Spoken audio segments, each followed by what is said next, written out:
Hello friends, आज मी तुम्हाला IFB वॉशिंग मशीनची टब क्लीन प्रोसेस दाखवणार आहे. तर माझ्याकडं ही IFBची Elena ZXS 6.5 kg washing machine आहे. या प्रोसेससाठी आपल्याला हे डिस्कॉल पावडर यूज करायची आहे, जी IFBचीच आहे. आणि कोणत्याही प्रकारचे डिटर्जंट पावडर आपल्याला यूज करायची नाही, हे लक्षात ठेवा. डिटर्जंट डिस्पेन्सरमध्ये आपल्याला ही डिस्कॉल पावडर टाकायची आहे काही प्रमाणामध्ये, आणि त्याच्यानंतर डोअर ओपन करून टबमध्ये सुद्धा आपल्याला ही पावडर ॲड करायची आहे. तुम्ही या ठिकाणी पाहू शकता.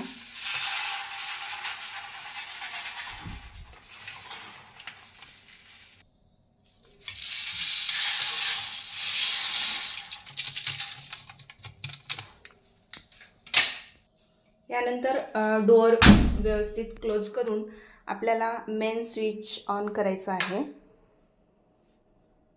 या ठिकाणी तुम्ही पाहू शकता. आणि मेन स्विच ऑन केल्यानंतर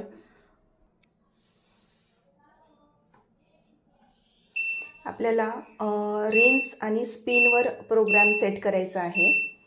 या ठिकाणी तुम्ही पाहू शकता, रिन्स आणि स्पिनवर आपण प्रोग्राम सेट केलेला आहे. याच्यानंतर आपल्याला टेम्परेचर बटन हे 3 सेकंदासाठी प्रेस करून ठेवायचं आहे.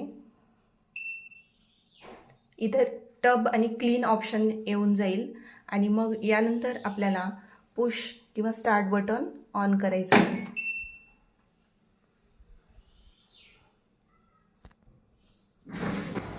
अशा प्रकारे आपली ही टब क्लीन प्रोसिजर या ठिकाणी चालू झालेली आहे.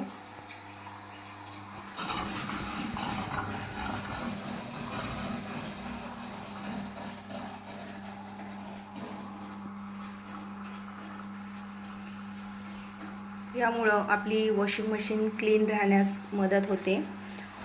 महिन्यातून किंवा किमान 2 महिन्यातून तरी एकदा आपला जसा वॉशिंग मशीनचा यूज होतो त्याप्रमाणे वॉशिंग मशीन क्लीन करून घेणं गरजेचं असतं. थँक्यू.